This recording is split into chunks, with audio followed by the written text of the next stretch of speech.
Hola, ¿qué tal? Mi nombre es Jorge Emilio y bienvenidos a su podcast Mi Camino. El día de hoy tenemos una invitada muy especial y su nombre es Mila. Hola. Mila, no sé si podrías darnos una pequeña presentación de quién eres o de dónde vienes. Bueno, mi nombre es Mila, tengo 26 años, si es alguna información relativa. Soy de Rusia, vivo en México desde hace muchísimos años, la verdad, desde 2014. No sé contar muy bien, entonces no sé cuántos años son. Y como 8, ¿no? 8 Siete, años. siete llegan a ser 8, 7. sí. En febrero voy a cumplir 8 años aquí. Y bueno, me dedico a dar clases de ruso en línea y pues nada, tratar de salir adelante aquí en México. Muy bien, todos tratando de salir Sí. adelante en México. Bueno, primero que nada, gracias por venir, gracias por estar acá. Gracias por invitar. Y así, la duda que me carcome desde adentro. Eh, Quiero empezar desde el principio. Okay. Tu infancia en Rusia. Rusia, así la mítica Rusia, que sabemos que está llena de nieve, con su presidente que monta osos y Que no, así. es Photoshop. Ah, se acaba de romper algo dentro de mí. Es Photoshop. Pero quisiera saber cómo fue tu infancia en Rusia, cómo fue crecer en aquel país. Ok. Pues bueno, todo empezó cuando nací en 1995. Bueno, pues nací en 1995. Y bueno, yo nací en una república, no sé si conoces algo de Rusia. Háblame. Bueno, Rusia es un país bastante grande, o sea, de territorio es creo que el más grande del mundo. Y bueno, es tan grande que absorbió unos pequeños países después de Unión Soviética y se quedaron ahí en Rusia dentro del territorio. Y se hicieron repúblicas, entonces en Rusia hay alrededor de 21, 22 repúblicas y yo nací en una de esas repúblicas que no voy a nombrar. Y pues cabe mencionar que es muy chiquita, tiene su propio presidente, tiene su propia gente y tiene su propio idioma. Entonces mi idioma nativo no es ruso, lamentablemente, lo tuve que aprender también. Y bueno, y la república en donde yo nací es digamos, de religión musulmana, bueno, islam, se dice, ¿no? Entonces, pues nací en un ambiente bastante conservador, bastante violento, porque pues la mujer para los musulmanes no existe, o sea, bueno, sí existe, pero es como un trapeador por ahí. Entonces nací pues siendo una niña muy rebelde, hice muchas cosas y recibí muchas chingadas. Perdón. Ah, sí se puede, Sí sí se se puede puede, sí, decir. sí, sí. Ok, bueno. Y bueno, pues sí, me castigaban mucho porque pues es ambiente musulmán, digamos, muy, muy, muy conservador. Entonces no se podía ni hablar, o sea, no podías tener ninguna opinión como mujer.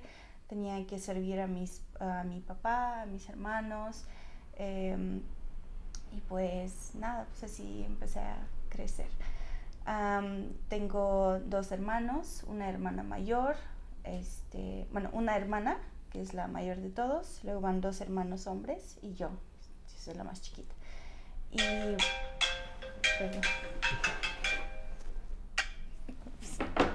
perdón, le pueden cortar, ¿verdad? Sí. Okay. Y bueno, y bueno, en esa república donde yo nací, bueno, es muy, muy, muy cerca, empezó una guerra. Entonces, cuando cumplí como 4 o 5 años, nos tuvimos que mudar a una ciudad rusa. O sea, para que no se confundan, o sea, una república es como un país, digamos, independiente, pero no es independiente. O sea, está dentro de Rusia, pero pues, no es independiente. Entonces, digo ciudad rusa porque pues ya nos mudamos a una ciudad en Rusia, Rusia, ¿no? Digamos. Entonces ahí empecé pues la escuela sin hablar ruso, o sea, no hablaba absolutamente nada, me metieron a una escuela rusa. El primer año fue horrible porque pues no entendía nada, o sea, era como mi primer año aquí en México porque pues no entiendes nada y así. Entonces, ahí empecé a ver, o sea, mi mundo cambió completamente porque veía a las mujeres, a todo el mundo pues libre, o sea, estaban libres. Yo no podía hablar con mis compañeros chicos, no podía tener amigos, no podía salir, entonces era como la oveja negra pues, de allá. Y pues la verdad es que sí sufrí bastante y tuve como muchos cambios dentro de mi o sea, muchas preguntas, ¿por qué? O sea, ¿por qué yo no puedo hacer esto, lo que hacen pues, todos los demás, ¿no? Entonces de ahí ya empecé a dudar pues de todo lo que estaba pasando dentro de mi familia.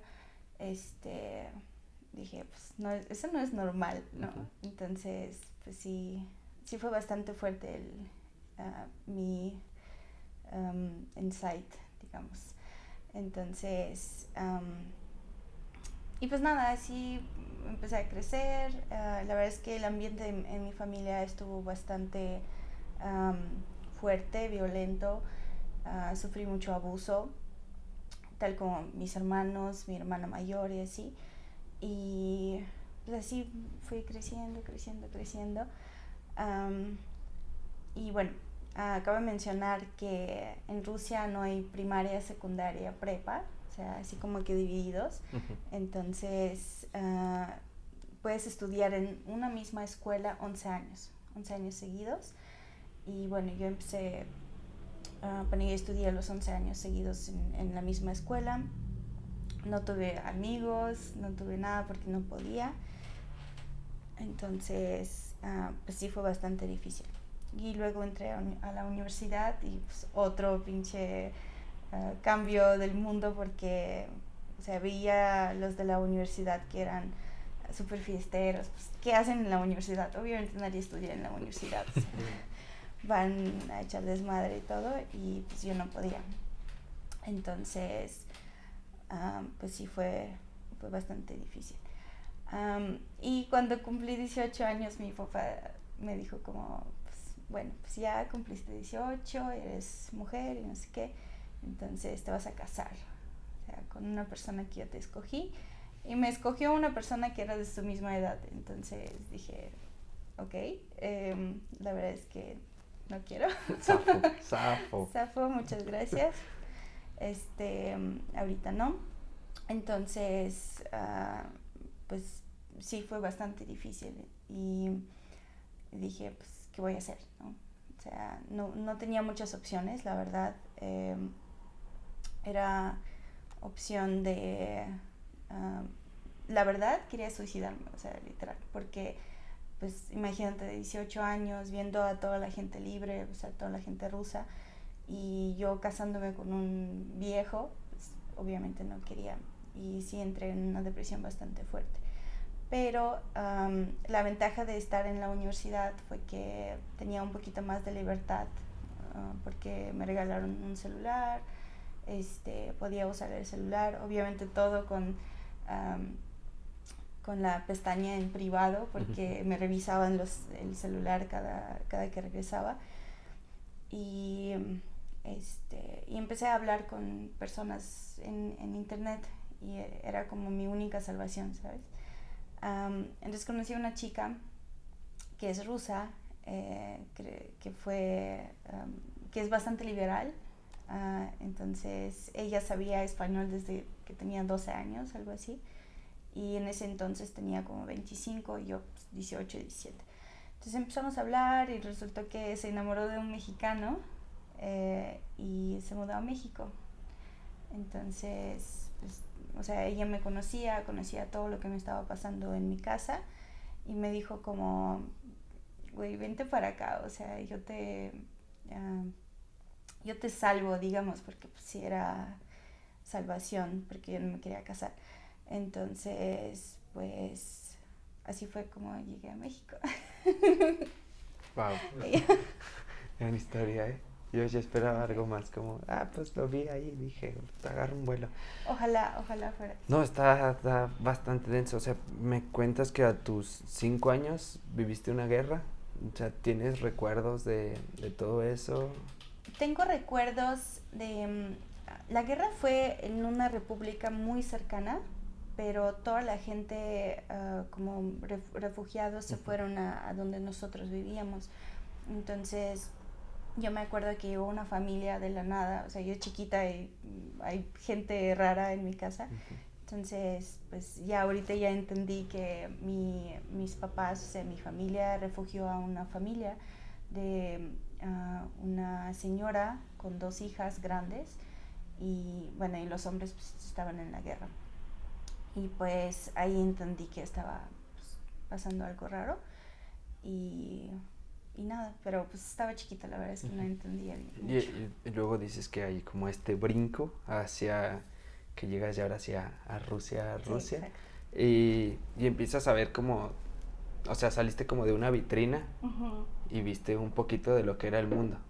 Y fue exacto. como, ah, caray, hablábamos hace unos episodios de las certezas. O sea, tú tenías la certeza de que así tenía que ser y te mostraron un mundo diferente y fue como, o sea, Exacto. 6 años y era como, o sea, me estuvieron mintiendo 6 años, esto es lo Sí, que puedo hacer, tengo todas estas posibilidades exacto. y no las usaste hasta los 18 porque, bueno, platicas que estuviste así toda esta parte de la primaria, secundaria, prepa que no Sí. existe, o sea, que era como la escuela, pero ¿cómo era, o sea, un día a día en la escuela?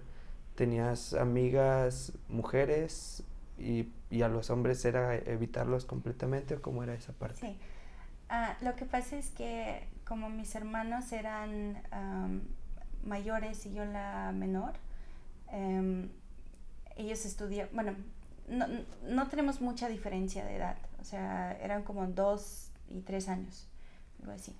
Entonces ellos estudiaban en la misma escuela, entonces ellos me vigilaban, entonces no podía hacer absolutamente nada. Y en los últimos años de la escuela, ya cuando se salió mi hermano mayor y otro hermano también, ya tenía un poquito más de libertad, entonces ya echaba un poquito de desmadre, probé mi primer cigarro en la escuela, igual probé una cerveza y como que en esos últimos años de la escuela ya empecé a entender que hay un mundo totalmente diferente, o sea, donde la gente hace cosas y no los regañan, no les dan chingadazos, no les pasa nada, o sea, no hay consecuencias de eso.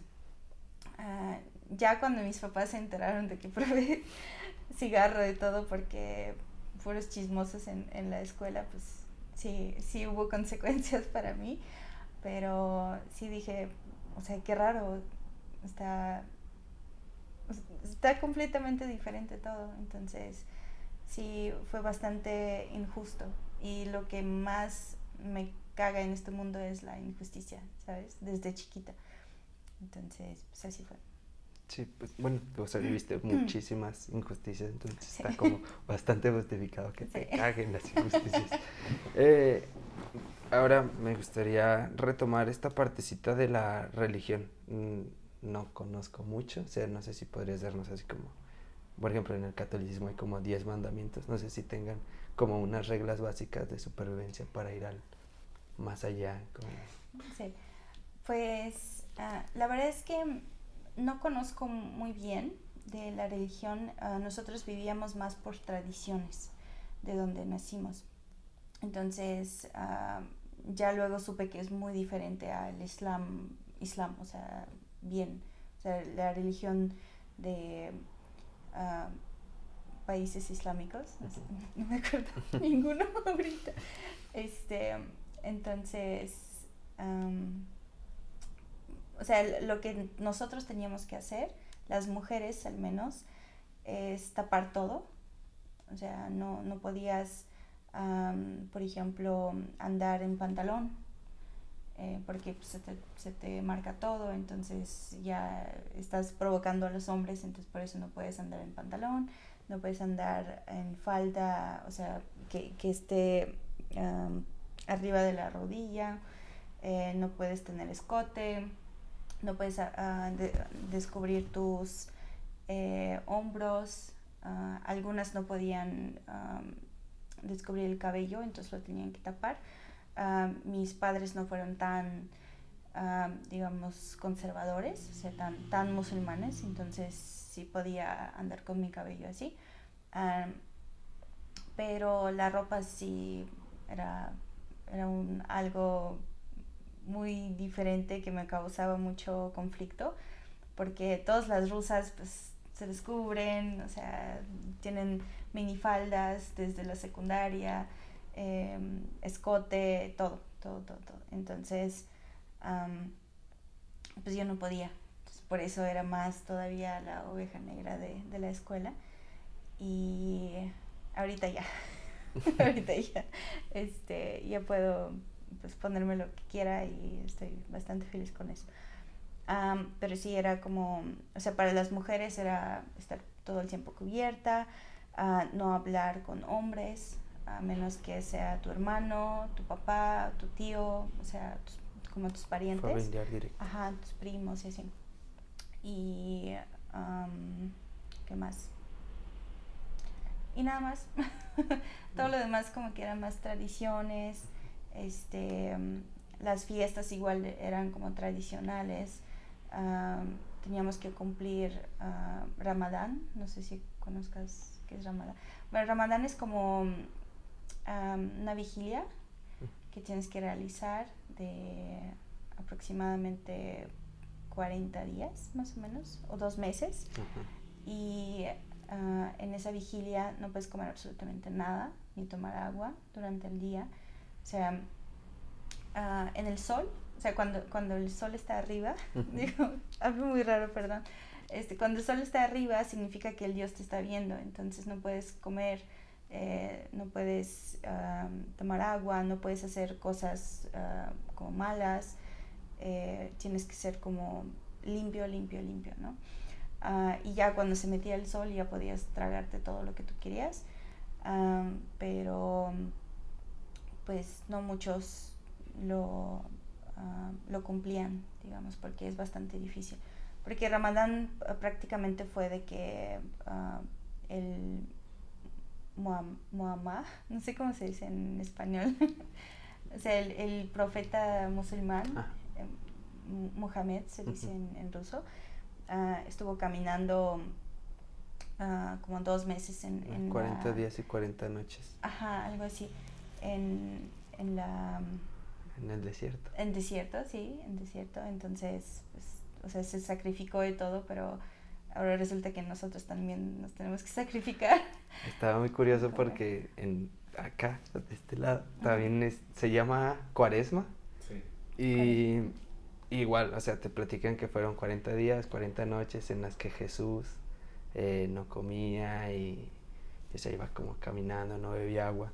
Nada más que lo que a mí me habían explicado, o sea, también se hace como un ayuno, pero es creo que como hasta las 12, o sea, si te levantaste a las 9 no es tanto, te levantaste temprano, sí. Y ya el último día, que es como cuando muere en la cruz, ahí sí es como hasta las 3 de la tarde, que es la hora en la que murió.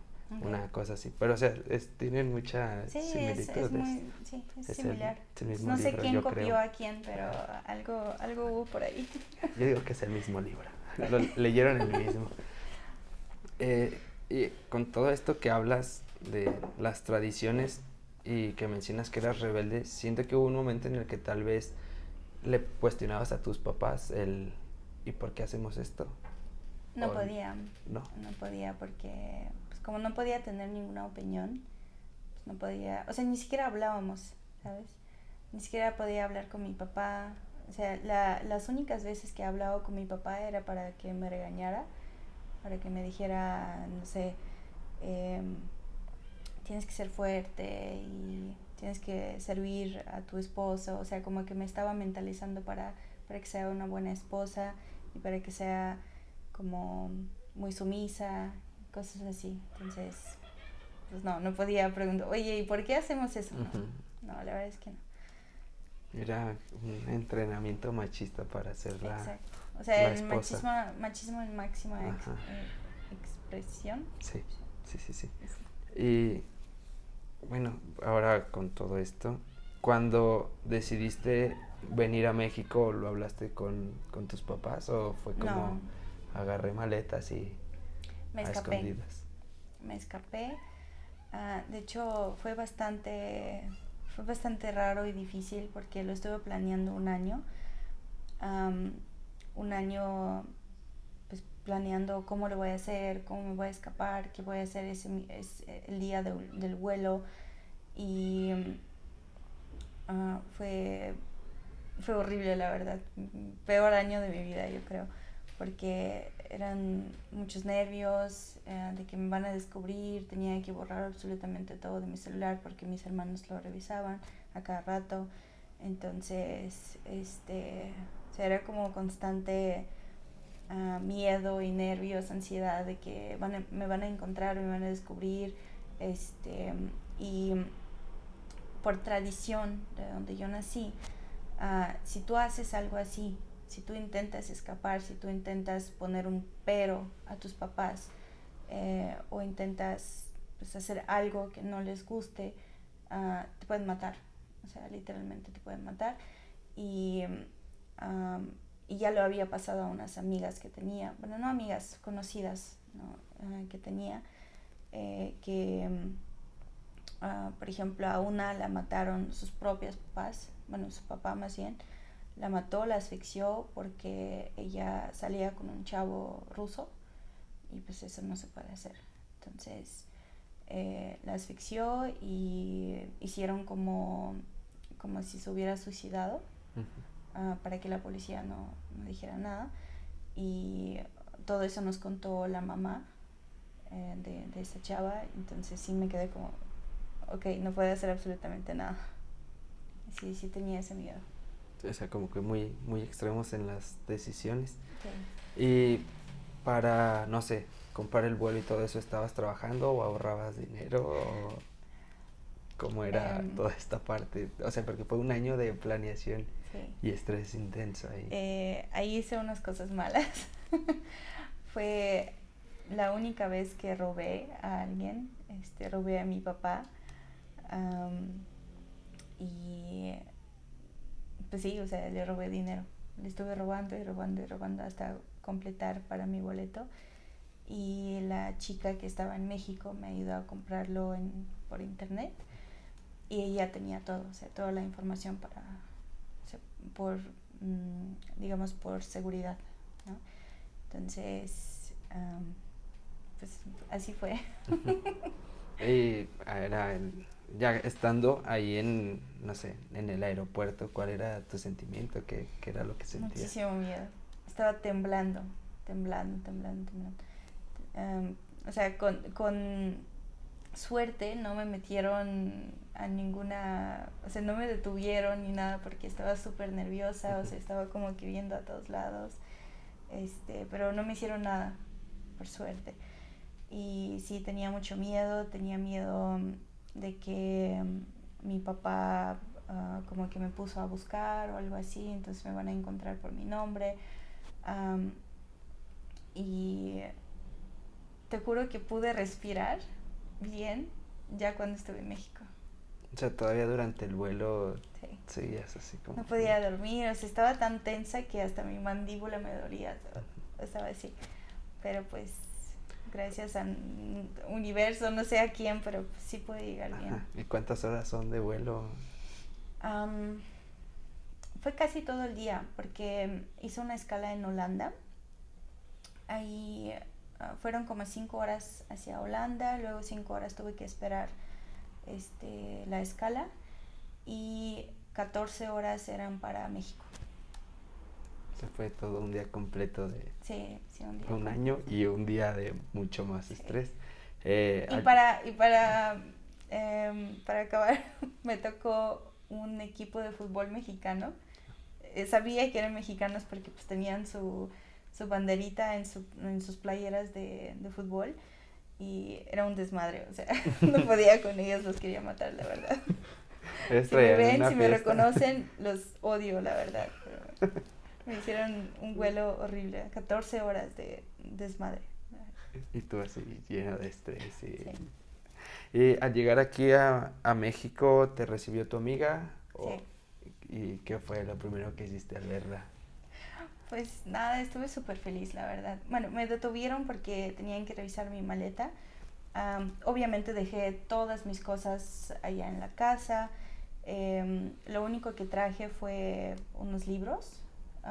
Y, o sea, cuando me revisaban me dijeron como, ¿por qué traes puros libros, güey? O sea, qué feo. O sea, viniste de México. O sea, El era país que como... menos lee. Ajá.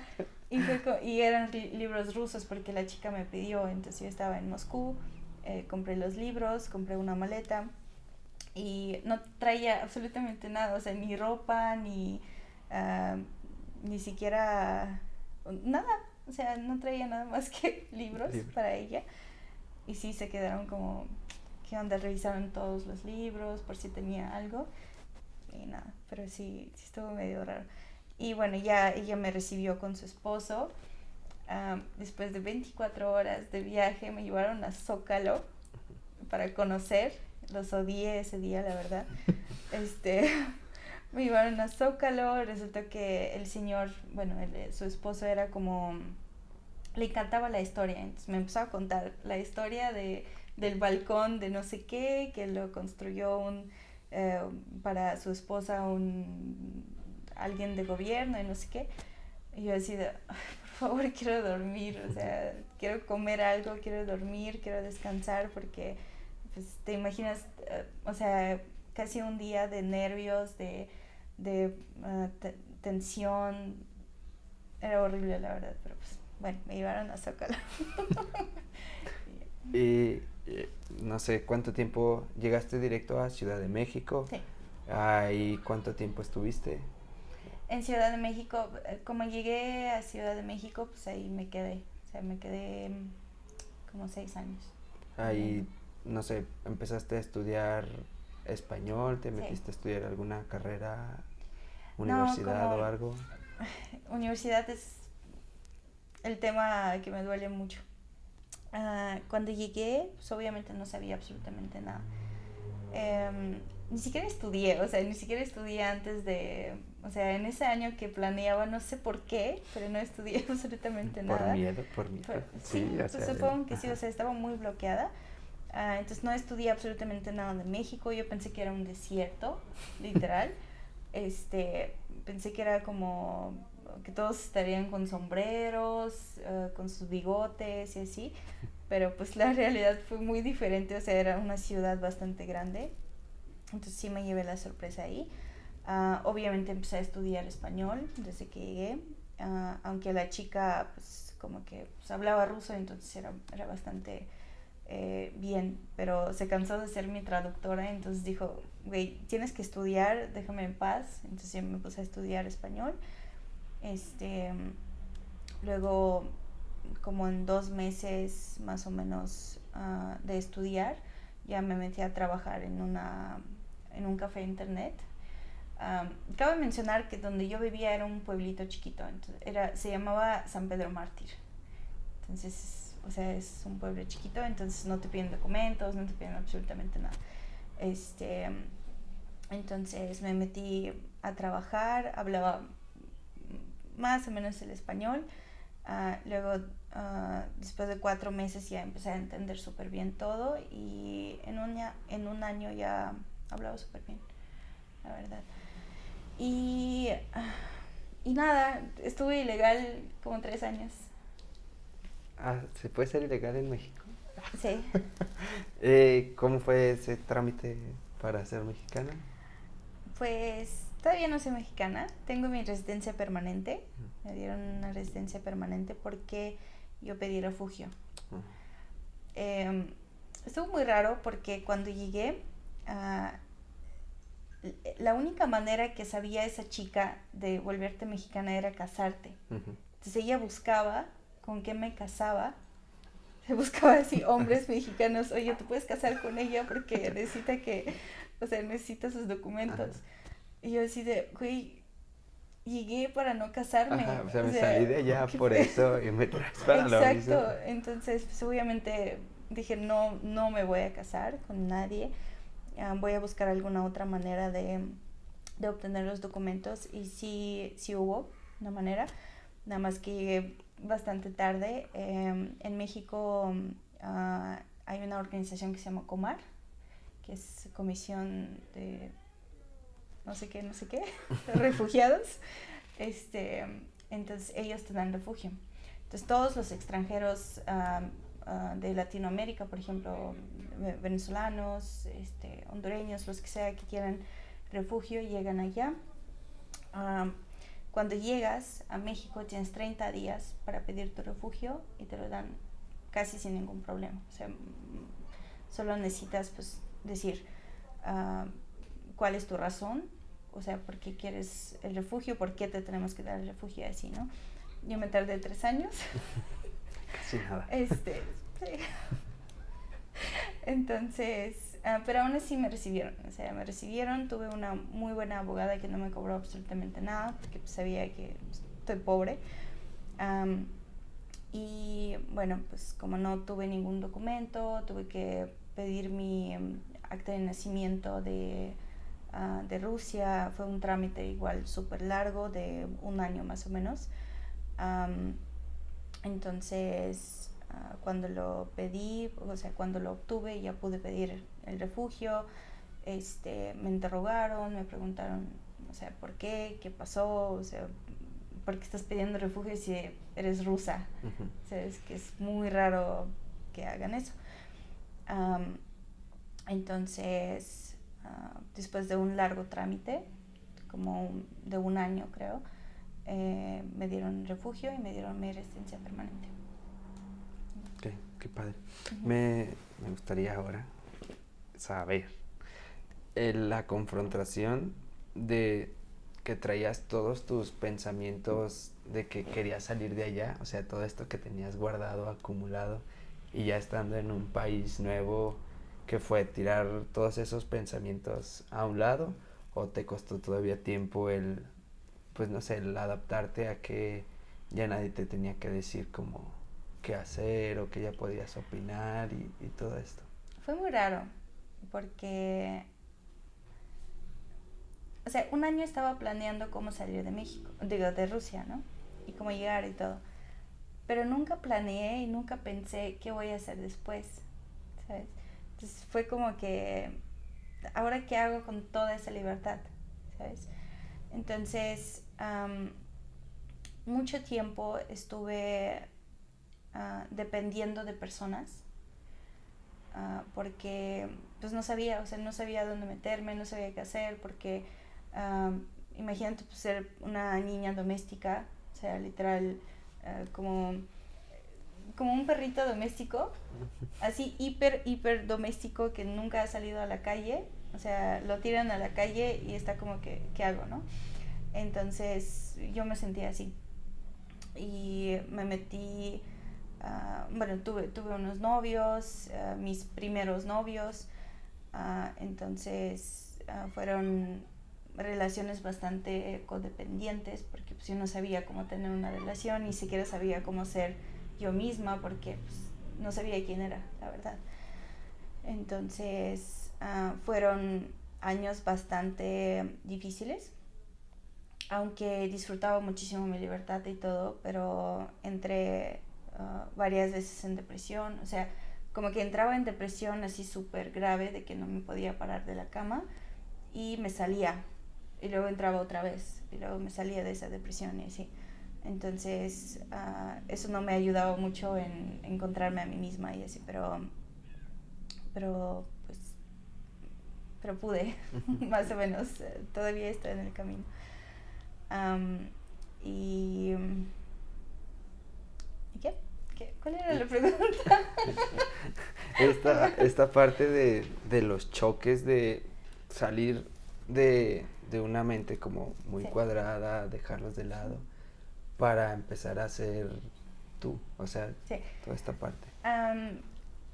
Sí, o sea, en principio igual estaba muy reservada, o sea, bueno, era muy reservada, temía muchísimo a la gente, pero aún así trataba de hacer muchos amigos, como que descubrí esa parte de mí que era como muy social, al menos en principio, pero aún así no era yo, o sea, no, la verdad es que no me gusta mucho la gente, pero pues tenía que conocer a la gente pues para poder adaptarme bien al país, ¿no? Entonces, luego no sabía qué hacer con tanta libertad, pero aún así no me metía cosas malas, ¿sabes? Porque yo a veces decía, no manches, ahora puedo tomar, puedo meterme drogas, puedo salir, puedo tener miles de hombres y así, porque pues llamaba mucha atención, ¿no? Entonces, pero aún así teniendo todas esas posibilidades, como que dije, la neta no, como que no me llama tanta atención ser así, entonces seguí siendo como bastante conservadora, eh, por, yo creo que por respeto a mis papás y por respeto a mí misma, ¿no? Porque no quería, o sea, como que pensaba, si ellos alguna vez sepan dónde estoy o algo así, no quiero que sientan pudor por mí, ¿sabes? O algo así. Entonces, nunca hice nada malo, según yo. Entonces, pues así pasé por la vida, aprendiendo pues qué hacer con esa libertad que tengo, porque sí fue bastante poder. Me sentía como el Thanos con las gemas. Sí, porque sí era bastante pues, poder, pero aún así no lo aproveché tanto. Y muchos años estuve con muchísimo miedo de que me encontraran, entonces no estaba en redes sociales, no viajaba, no, no hacía muchísimas cosas. La verdad es que sí me reprimía muchísimo hasta hace poco, que dije, ya, güey, o sea, ya pasaron 5 años, no te hicieron nada, no te encontraron, ya ni siquiera yo creo que te están buscando, ni siquiera están pensando en ti, que me dolió mucho ese pensamiento porque pues sí duele. Y dije, ya, o sea, ya no quiero estar escondiéndome, ya no quiero estar temiendo vivir, porque me di cuenta que muchos años estando aquí tenía mucho miedo a vivir. O sea, y por eso no podía vivir plenamente, no podía hacer cosas que yo quería por el mismo represión, por la misma represión que me estaba haciendo a mí misma. Entonces, pues sí, por eso me mudé a Aguas. Entonces dije, ya puedo vivir plenamente, por eso estoy grabando videos con Volando Blog. Estoy aquí. Entonces, pues yo creo que ya me toca vivir pues sin miedo, ¿sabes? Sí, es que está muy, muy complicado porque tenemos este chip, o sea, nos meten toda esta información de que tenemos que hacer esto y pues nos la creemos porque es lo que nos dicen. Entonces, ahorita que estabas platicando de cuando llegaste, de que ya no sabías cómo qué hacer con tanta libertad, no sé si has visto la película de Nemo. En Nemo son unos pececitos y hay una parte donde están en una pecera y planean durante mucho tiempo cómo salir de esa pecera. Cuando al fin lo logran, llegan al mar, porque siempre querían ver el mar, y estaban, ¿y ahora qué hacemos? Así te imaginé, o sea, duraste todo un año planeándolo así como con miedo y toda esta sensación, llegando aquí era como, caray, ¿y ahora qué? ¿Y ahora qué? ¿Y qué crees que haya sido lo que te ayudó para poder empezar a encontrarte este autoconocimiento, esta autorreflexión? No sé, ¿tuviste algún amigo que te ayudó? ¿Alguna persona así que te haya dicho así como, a ver, ¿nos podrías platicar un poquito de eso? Sí, la verdad es que sí. Antes de platicar eso, te voy a platicar cómo es la sociedad en Rusia. En Rusia tú creces con mucho criticismo, como o sea, crítica. te critican todo. Yo antes de los 14 años era hiper flaca, o sea, de que se me veían las costillas. Y todos me decían, no mames, eres súper flaca, eres horrible, o sea, me criticaban muchísimo, los rusos. Y a los 14 años, no sé qué pasó, pero empecé a crecer, me salieron boobies y me empezaron a criticar por mis boobies, ¿sabes? O sea, me empezaron a decir, no manches, eres horrible, ahora eres gorda y no sé qué, no sé qué. Entonces, ahí entendí que la gente nunca va a estar conforme o sea, contigo, ni con nadie, ni consigo mismos, o sea, en Rusia. Entonces yo crecí con eso, que no eres suficiente, que nunca vas a ser suficiente para la sociedad, y, y que soy lo peor de todo. O sea, crecí pensando muchas cosas muy malas de mí. O sea, tenía un chip súper negativo. Llegando aquí a México fue totalmente diferente. O sea, tú sabes cómo son ustedes, ¿no? Como que hay una güera y no sé qué, entonces ya. O sea, cualquier güera que ven fea, bonita, flaca, gorda, lo que sea, le dicen pinche diosa, ¿no? Y así. Entonces, cuando llegué, la sociedad mexicana me ayudó con mis inseguridades, porque yo creía que o sea, no era suficiente para nadie, ni nunca voy a ser suficiente. Y los mexicanos me enseñaron que sí, que la verdad es que soy hasta más y así. Y después de eso, o sea, después de ver cosas como físicas, porque también es muy importante para tu autoestima, ¿no? Empecé a conocer gente que me empezó a valorar por mi inteligencia, porque decían, no manches, aprendiste español súper rápido, eres súper inteligente, puedes trabajar en lo que sea y así. Y ahí empecé a ver como cosas internas, ¿no? De que, no manches, sí es cierto, o sea, sí aprendí español bastante rápido, entonces no soy tan pendeja como me decían. Entonces, pues ya empecé a ver como cosas así.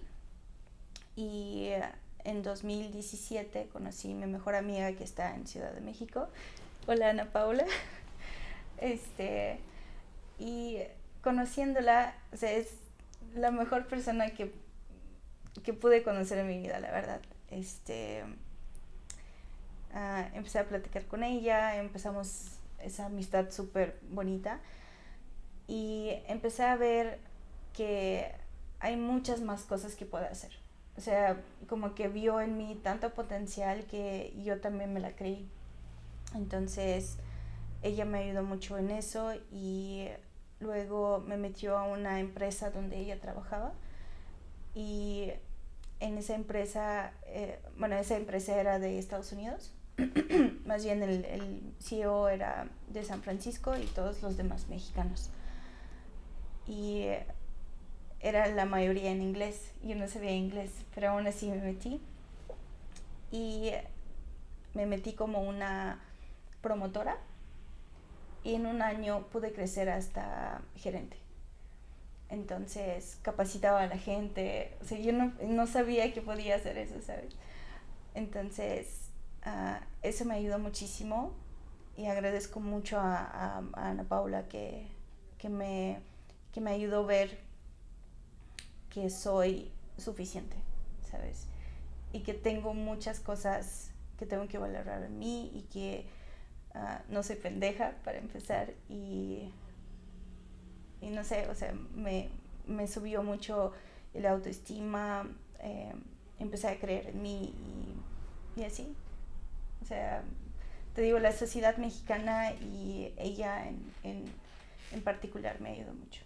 Sí, el apapacharnos, el Sí. alimentar ese autoestima. Exacto. Es lo que nos va como pues subiendo. Y qué bueno que toda esta sociedad, esta comunidad mexicana te haya brindado pues estas herramientas para poder salir de esos problemas que traías. Sí. O sea, te ayudó con uno de los que venías, porque ya los demás pues los fuiste resolviendo tú. Sí. Y al llegar aquí a Aguascalientes, llegaste otra vez sin conocer a nadie. Sí. ¿Y cómo fue ahora el otro nuevo inicio, el 2.1? Bueno, sí conocía. Fue bastante raro porque por Ana Paula conocí a una persona que es muy bonita, bueno, se llama Adrián, y él tiene una, digamos, organización, fundación, no sé cómo llamarlo correctamente, que se llama Javesha. No sé si lo habías conocido. Bueno, la construyeron aquí en Aguascalientes y son personas que ayudan a refugiados de Siria a obtener su educación superior. Ujú. Entonces,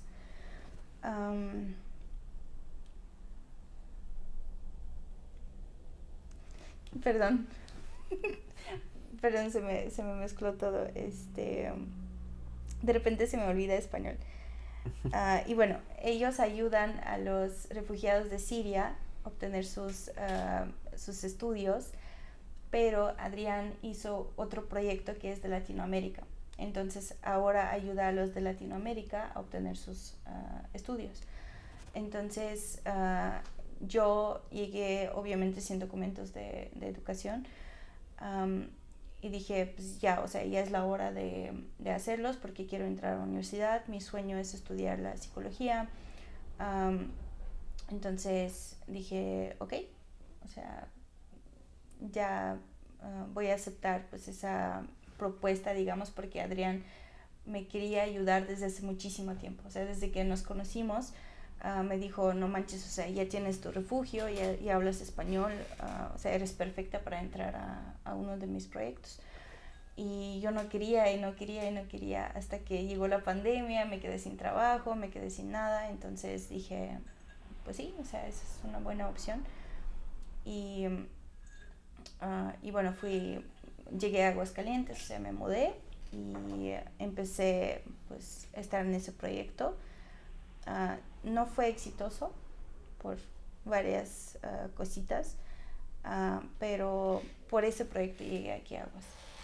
Entonces, digamos que mi inicio de vivir aquí en Aguas no fue tan complicado porque pues ya tenía dónde llegar, porque tiene dos casas para las estudiantes y los estudiantes.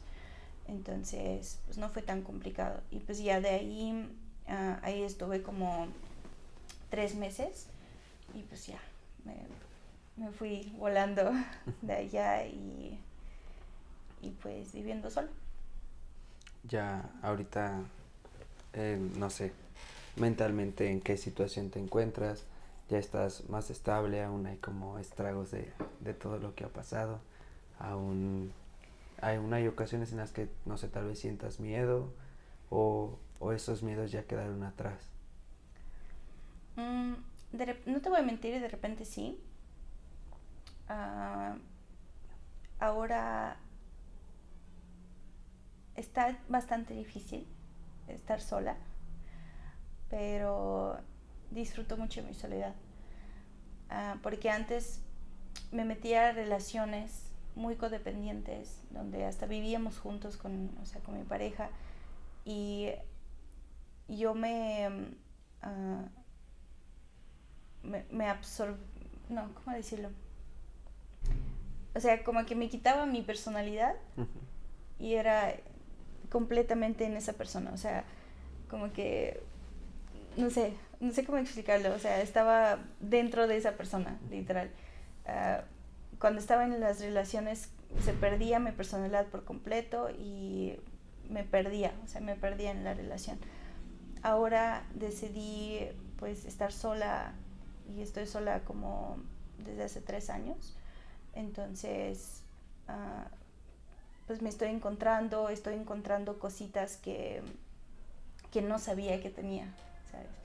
Y dentro de esas cosas, pues obviamente son miedos de que me van a encontrar, miedos de qué voy a hacer con mi vida, porque aún no sé qué hacer con esa libertad que tengo, ¿sabes? O sea, todavía no descubres.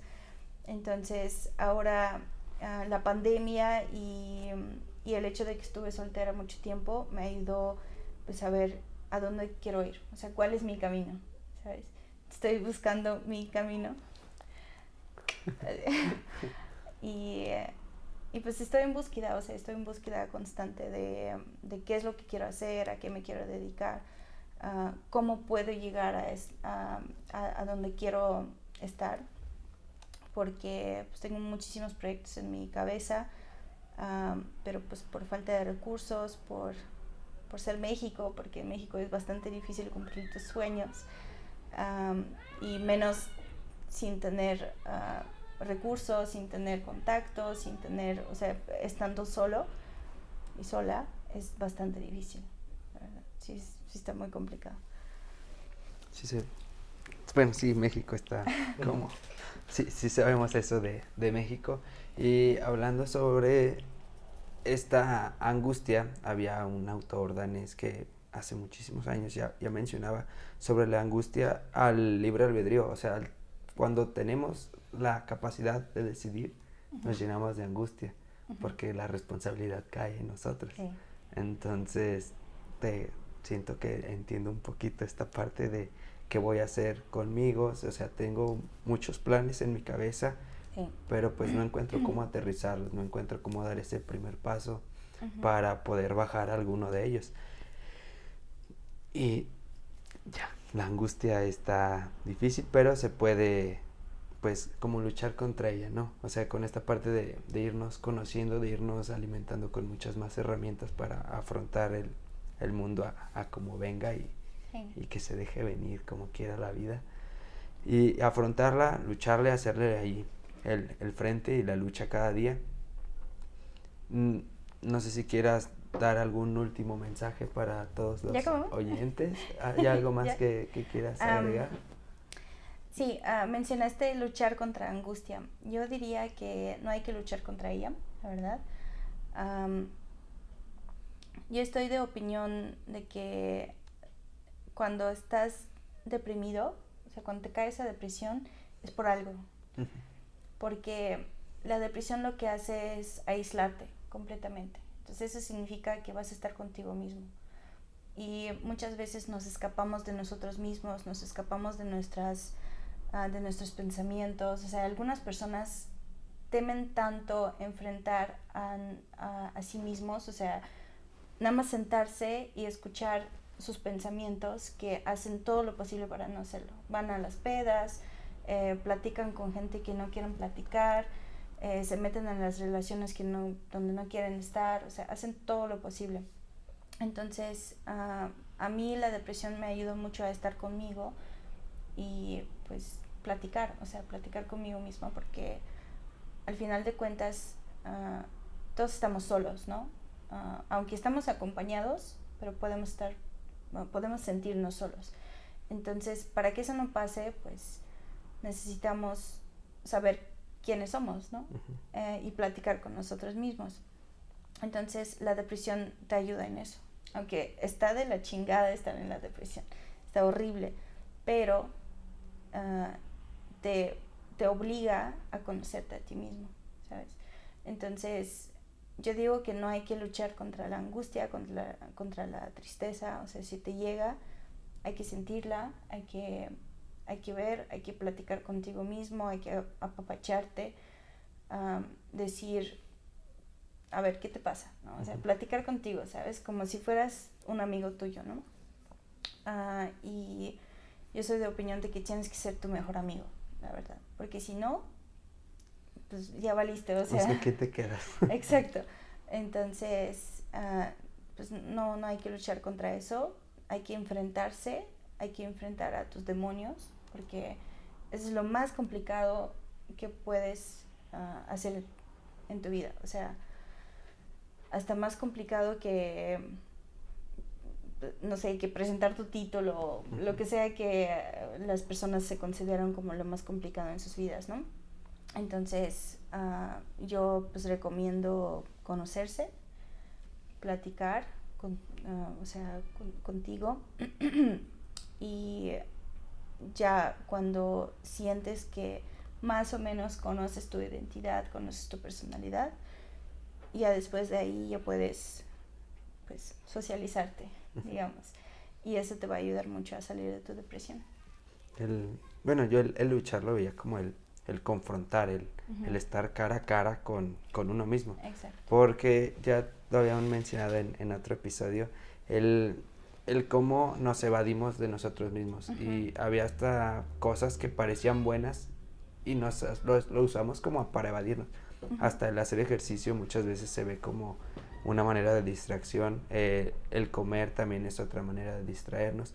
Y son cosas que nos hacen bien, o sea, no vamos a dejar de comer ni de hacer ejercicio.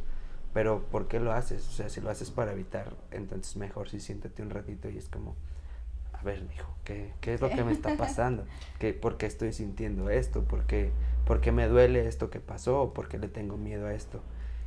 O sea, como es esta parte de autoexploración, o sea, de sentarnos un ratito y vernos hacia adentro, ¿no? Es esa parte como muy, muy importante pues, para ser nosotros mismos, ¿no? Que Exacto. también resulta como muy complicado.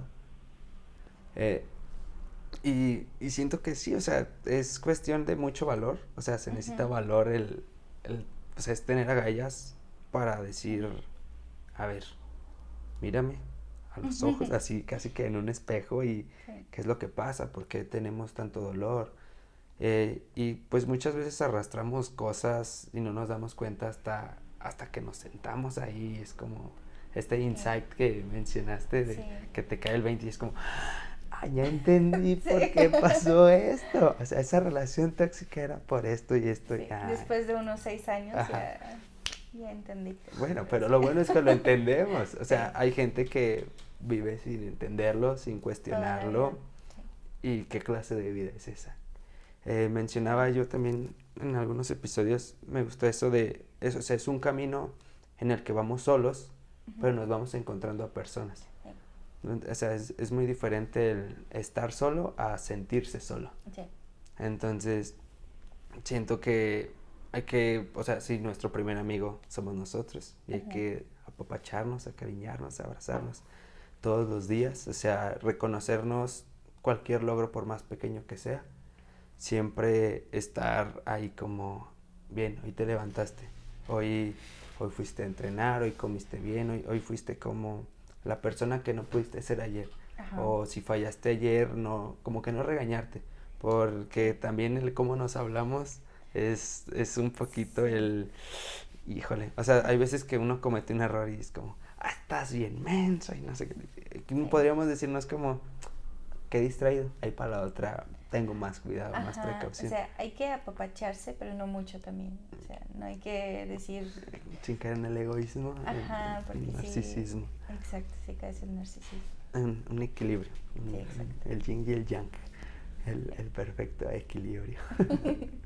En tus redes sociales, ¿dónde pueden encontrarte si quieren aprender a hablar ruso? ¿Dónde pueden encontrarte? Bueno, ahorita nada más estoy en Instagram, tengo todas mis cuentas en Instagram, entonces a mí me pueden encontrar como Mila Rusovna, mi escuela de idiomas donde soy la única, la directora, la maestra, todo. Es escuela. Sí, es rusovna.scu, no sé si pueden ponerlo como... No sé editarlo, pero podemos ponerlo en la cajita de información. Entonces, si quieren aprender ruso, bienvenidos. La verdad es que estoy bastante buena como maestra. No regaño, casi no dejo tarea, pero aprendes bastante bien. Diles algo en ruso para que te la crean que eres rusa.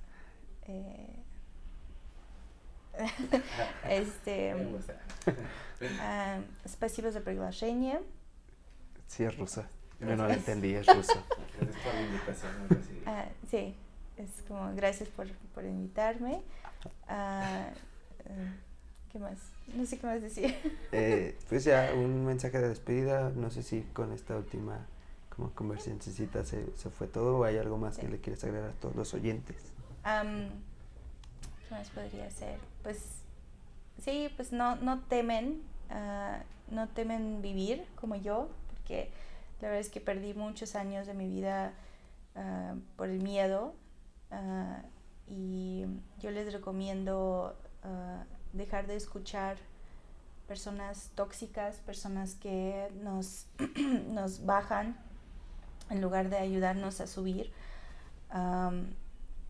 Y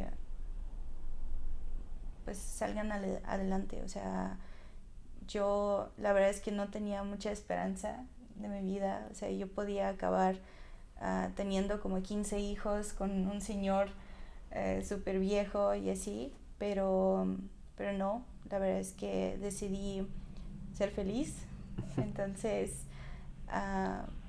no teman luchar por su vida. O sea, eso es como que lo más importante, creo.